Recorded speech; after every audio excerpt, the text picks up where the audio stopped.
بسم اللہ الرحمن الرحیم۔ سونیا بچپن ہی سے بہت خوبصورت تھی۔ سب لوگ مدھو کی ماں کو اکثر کہا کرتے تیری بیٹی تو بہت خوبصورت ہے، ارے یہ تو پری لگتی ہے، اس جیسی لڑکی تو ہم نے آج تک نہیں دیکھی۔ اور مدھو کی ماں شانتی یہ باتیں سن کر بہت خوش ہوتی۔ مدھو کا باپ وجے بھی اپنی بیٹی سے بہت محبت کرتا تھا۔ اس کے گاؤں کا نام امن پور تھا۔ وہاں کی آبادی ہندو دھرم سے تعلق رکھتی تھی۔ نام کی طرح گاؤں بھی امن و شانتی والا تھا، کبھی کوئی لڑائی جھگڑا اور فساد وہاں نہیں ہوا تھا۔ سب لوگ پیار سے رہتے اور ایک دوسرے کے دکھ درد میں شریک ہوتے تھے۔ وجے لکڑہارا تھا اور وہ گاؤں کا سب سے غریب آدمی تھا۔ قریبی جنگل سے لکڑیاں کاٹ کر قریبی قصبے میں فروخت کرتا، اس طرح اس کی روزی روٹی چلتی۔ وقت تیزی سے گزرتا رہا اور مدھو نے جوانی میں قدم رکھ دیا۔ اب تو اس کا حسن اور بھی نکھر گیا تھا، وہ ہر ایک کی آنکھ کا تارا بن گئی۔ مدھو فطری طور پر بھلی مانس اور شریف قسم کی لڑکی تھی۔ وہ ہمیشہ اپنے کام سے کام رکھتی اور کبھی کسی کو شکایت کا موقع نہ دیتی۔ بہت حسین و جمیل ہونے کے باوجود اس نے کبھی خود پر غرور نہیں کیا۔ وہ جانتی تھی کہ اس کا باپ غریب اور محنتی ہے اور غریبوں کے پاس عزت کے علاوہ اور ہوتا بھی کیا ہے۔ اسی لیے وہ بہت غیرت مند ثابت ہوئی۔ اس نے کبھی کسی کی طرف آنکھ اٹھا کر نہ دیکھا۔ اس کے حسن کا چرچا نہ صرف گاؤں بلکہ دیگر قریبی علاقوں میں بھی ہونے لگا۔ سبھی نوجوان اس کی بات کرنے کو ترستے تھے، مگر وہ کسی کو گھاس تک نہ ڈالتی تھی۔ گاؤں کا نمبردار لکشمی رائے، جو کہ بہت ظالم اور گناہ گار شخص تھا، مگر اس نے گاؤں والوں کے سامنے اپنا بھرم رکھنے کے لیے نیک بننے کا خوب ڈرامہ رچایا ہوا تھا۔ لوگ اس کی بہت عزت کرتے تھے اور وہ بھی دکھاوے کی غرض سے گاؤں والوں کے بہت کام آتا۔ اس کی شروع سے ہی مدھو پر نظر تھی اور ہر حال میں وہ اسے حاصل کرنا چاہتا تھا۔ اس نے وجے سے مدھو کا ہاتھ مانگا، مگر شانتی اور مدھو کے انکار کی وجہ سے وجے مجبور ہو گیا۔ لکشمی رائے نے انکار کو اپنی بے عزتی جانا، مگر وہ وقتی طور پر خاموش ہو گیا۔ مدھو روزانہ اپنی سہیلیوں کے ہمراہ باغ میں جاتی، جہاں سب مل کر کھیلتی اور خوب لطف اندوز ہوتی۔ ایک دن باغ سے واپسی پر مدھو کو تیز بخار ہو گیا۔ اس کا بہت علاج کروایا گیا، تب جا کر اس کا بخار اترا۔ وہ ٹھیک تو ہو گئی، مگر ہر وقت خاموش رہنے لگی۔ کہاں وہ روزانہ سہیلیوں کے ہمراہ باغ میں جا کر خوب کھیلتی اور کہاں اب گھر سے نکلنا ہی چھوڑ دیا۔ شانتی اس کی حالت سے بہت پریشان ہوتی۔ مدھو اپنے کمرے تک محدود ہو کر رہ گئی تھی، کھانا پینا بھی بہت کم کر دیا۔ اکثر جب شانتی کھانا لے کر اس کے کمرے میں جاتی تو وہاں سے خوشگوار خوشبو محسوس کرتی، اور پھر اس نے اکثر یہ بھی دیکھا کہ مدھو اکیلی بیٹھی مسکراتی رہتی ہے اور کسی سے نامانوس زبان میں باتیں بھی کرتی ہے۔ پہلے تو ساری باتیں شانتی نے وجے سے چھپائیں، مگر جب حالات زیادہ خراب ہونے لگے تو اپنے پتی کو صورتحال سے آگاہ کیا۔ مگر وجے نے شانتی کو سمجھایا کہ ایسی کوئی بات نہیں ہے، یہ بس تمہارا وہم ہے، لہٰذا چپ رہو اور کسی اور سے ہرگز یہ بات نہ کرنا، ورنہ لوگ ایسے ہی من گھڑت باتیں مدھو سے منسوب کر کے ہمارا جینا حرام کر دیں گے۔ مگر خود گہری سوچ میں پڑ گیا۔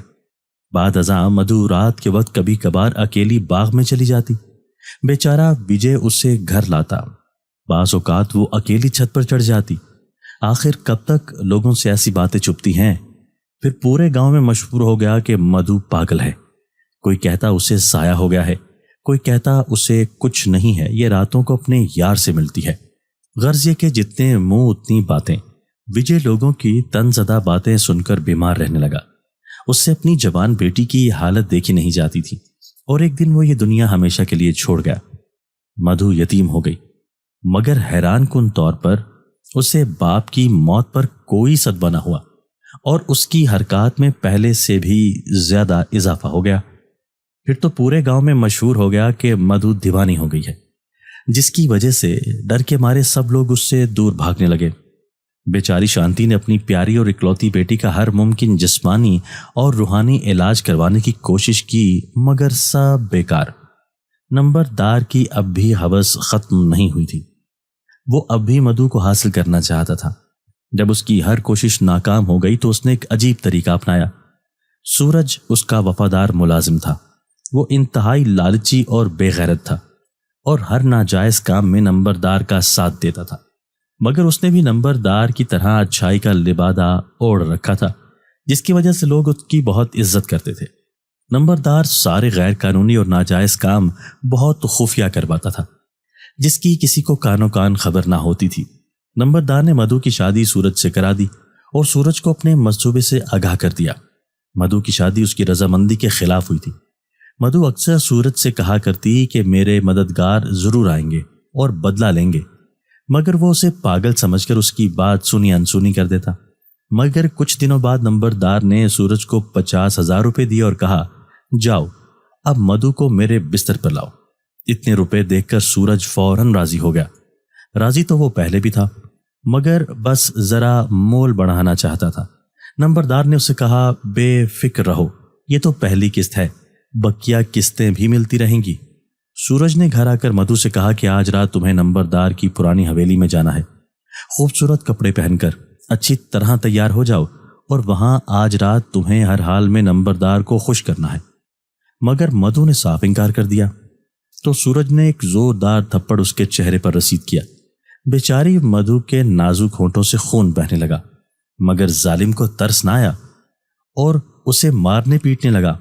مگر جب ہر طرح سے مایوس ہو گیا تو اس نے مدھو کو دھمکی دی کہ اگر تم نے میری بات نہ مانی تو میں تمہاری ماں شانتی کو قتل کر دوں گا۔ یہ بات سن کر مدھو خاموش ہو گئی، کیونکہ اسے اپنی ماں سے بہت پیار تھا۔ رات کے اندھیرے میں سورج نے مدھو کو پرانی حویلی میں پہنچا دیا، اور ویسے بھی وہ ایسے کاموں میں بہت ماہر تھا۔ مدھو نے نمبردار کی بہت منتیں کی، بھگوان کے واسطے دیے، مگر وہ بھیڑیا بن چکا تھا۔ اس نے بیچاری کی ایک نہ سنی اور پوری رات مدھو کے جسم کو کتے کی طرح بھنبھوڑتا رہا اور بے غیرت سورج حویلی کے صحن میں بیٹھا حقہ پیتا رہا۔ صبح ہونے سے پہلے ہی رات کے آخری پہر سورج نے نیم بے ہوش مدھو کو اٹھایا اور اپنے گھر لے گیا۔ اب مدھو کی زبان پر ہر وقت یہی الفاظ ہوتے، میرے مددگار آئیں گے اور بدلہ لیں گے، مگر کوئی ان الفاظ کو سمجھ نہیں سکا۔ نمبردار نے سورج کو پرانی حویلی میں رہائش دے دی، جس سے سورج بہت خوش ہوا، مگر مدھو کی زندگی مزید اجیرن ہو گئی۔ جب بھی نمبردار چاہتا مدھو کو اپنے بستر پر بلا لیتا، بلکہ یہ معاملہ اس کا معمول بن گیا۔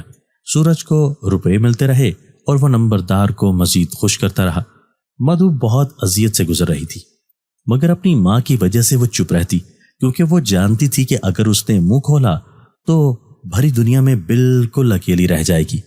مدھو دن بدن کمزور ہو رہی تھی اور کچھ زیادہ ہی پریشان رہنے لگی۔ اسے گھر سے نکلنے اور ماں سے ملنے کی اجازت بھی بہت کم ملتی تھی۔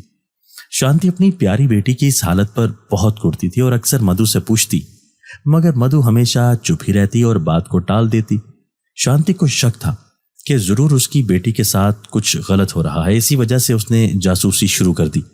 اتفاقاً ان دنوں اس سے کچھ ایسی حرکات سرزد ہوئیں جن سے نمبردار کو بھی شک ہو گیا کہ ضرور شانتی کچھ جاننا چاہتی ہے، جس کی وجہ سے نمبردار نے سورج کے ذریعے شانتی کو زہر دلوا کر مروا دیا۔ پھر تو اس کے راستے کا آخری کانٹا بھی نکل گیا۔ اب اس نے مدھو کو ہر رات بھنبھوڑنا شروع کر دیا۔ نمبردار کی بیوی کافی عرصہ پہلے مر چکی تھی۔ اس کے 2 بیٹے بیرون ملک تھے، لہذا اسے کسی کا کوئی ڈر نہیں تھا اور کسی کو اس پر شک بھی نہیں ہو سکتا تھا، کیونکہ سورج جو اس کے ساتھ تھا۔ ماں کے مرنے کے بعد مدھو بالکل ہی پاگل ہو گئی، کبھی ہنستی اور کبھی رونے لگتی، مگر اس کی زبان پر بس یہی الفاظ ہوتے، میرے مددگار آئیں گے اور بدلہ لیں گے۔ ایک رات سورج نمبردار کے کسی کام کی غرض سے گاؤں سے باہر جا رہا تھا۔ اس رات سردی بہت شدید تھی، اندھیرے کا راج تھا، ہاتھ کو ہاتھ سجھائی نہیں دیتا تھا۔ وہ اماوس کی رات تھی۔ سفر کافی لمبا تھا اور جلدی جلدی قدم اٹھاتا ہوا چل رہا تھا کہ اسے محسوس ہوا جیسے اس کے پیچھے کوئی چل رہا ہو۔ جیسے ہی اس نے پیچھے مڑ کر دیکھا تو کوئی نہیں تھا۔ اس رات گہری خاموشی چھائی ہوئی تھی، ہر طرف ہو کا عالم تھا۔ دور کہیں کتا بھونک رہا تھا، جس کی آواز ماحول کو مزید خوفناک بنا رہی تھی۔ پھر سورج نے چلنا شروع کر دیا۔ ابھی وہ تھوڑی ہی دور گیا ہوگا، اچانک ایک چمگادڑ نے اس پر حملہ کر دیا، مگر اس وقت وہ جھکنے میں کامیاب ہو گیا اور چمگادڑ اڑ کر اندھیرے میں غائب ہو گئی۔ سورج بہت خوفزدہ ہو چکا تھا۔ اب وہ تیز تیز چلنے لگا، جیسے دوڑتے ہیں، اچانک زمین کے اندر سے ایک مضبوط رسی نمودار ہوئی اور دیکھتے ہی دیکھتے اسی جگہ سے ایک خوفناک ڈھانچہ نمودار ہوا۔ سورج کے اوسان خطا ہو چکے تھے، خوف سے اس کا حلق خشک ہو گیا تھا۔ اتنی ٹھنڈی رات میں بھی اسے پسینہ آ رہا تھا، اس کی حالت بہت خراب ہو چکی تھی۔ سامنے ڈھانچے کو دیکھ کر وہ پیچھے کی جانب بھاگنے لگا تو پیچھے بھی ایک ڈھانچہ موجود تھا۔ پھر دھیرے دھیرے دونوں ڈھانچے قریب آتے گئے اور دونوں نے مضبوط رسی اپنے ہاتھوں میں پکڑ لی۔ بعد ازاں رسی سے سورج کے دونوں پاؤں علیحدہ علیحدہ باندھ دیے گئے۔ سورج نے بہت چیخو پکار کی مگر کوئی اس کی مدد کو نہیں آیا۔ پھر دونوں ڈھانچوں نے رسی کو اپنی طرف کھینچنا شروع کیا۔ سورج دونوں خوفناک ڈھانچوں کے درمیان کھڑا تھا۔ جب رسی کھینچنی شروع ہوئی تو سورج کی دونوں ٹانگیں ڈھانچوں کی جانب بڑھنے لگیں۔ پھر دیکھتے ہی دیکھتے اس کا جسم چیر دیا گیا اور وہ دو حصوں میں بٹ گیا۔ ایک ٹانگ اور آدھا جسم ایک ڈھانچے کے پاس، جبکہ دوسری ٹانگ اور آدھا جسم دوسرے کے ہاتھ میں چلا گیا۔ سورج مردود کو سزا مل چکی تھی۔ صبح جب گاؤں والوں نے بوہڑ کے درخت کے نیچے سورج کی دو حصوں میں لاش دیکھی تو حیران رہ گئے۔ اس کے جسم سے بہنے والا خون درخت کے نیچے جم چکا تھا۔ لاش کی حالت اتنی خراب اور بھیانک تھی کہ لوگ اسے دیکھنے سے بھی ڈرتے تھے۔ پھر لوگ مدھو کو لاش کے پاس لے گئے تو مدھو نے اس کی لاش کو دیکھ کر اس پر تھوک دیا اور اونچی آواز میں مسکرا کر بولی، میں نے کہا تھا نا، میرے مددگار آئیں گے اور بدلہ لیں گے۔ یہ الفاظ کہہ کر وہ وہاں سے بھاگ گئی اور کنویں میں چھلانگ لگا کر اپنی جان دے دی۔ اس دن دونوں کی میتیں ایک ہی شمشان گھاٹ میں جلائی گئیں، مگر کسی کو مدھو کے الفاظ کی سمجھ نہیں آئی۔ سورج کے قتل کا بھی سراغ نہیں مل سکتا تھا۔ البتہ کچھ دن بعد پراسرار طور پر نمبردار نے بھی اپنی حویلی کی چھت سے کود کر خودکشی کر لی۔ جب نمبردار کی لاش شمشان گھاٹ میں آگ کے شعلوں میں جل رہی تھی تو وہاں کھڑے ہر شخص نے مدھو کی آتما کو مسکراتے ہوئے دیکھا۔ پھر وہ جلد ہی ہوا میں تحلیل ہو کر سب کی نظروں سے اوجھل ہو گئی۔ دوستو، اگر آپ کو آج کی ہماری یہ ویڈیو پسند آئی ہے تو اسے لائک کیجئے اور اسے اپنے پیاروں کے ساتھ شیئر ضرور کیجئے گا۔ اور ہاں، اگر آپ نے ابھی تک ہمارا چینل سبسکرائب نہیں کیا تو ہمارا چینل سبسکرائب کر دیجئے اور بیل آئیکن بھی پریس کر دیجئے تاکہ ہماری ہر نئی آنے والی ویڈیو آپ کو بر وقت مل سکے۔ اللہ حافظ۔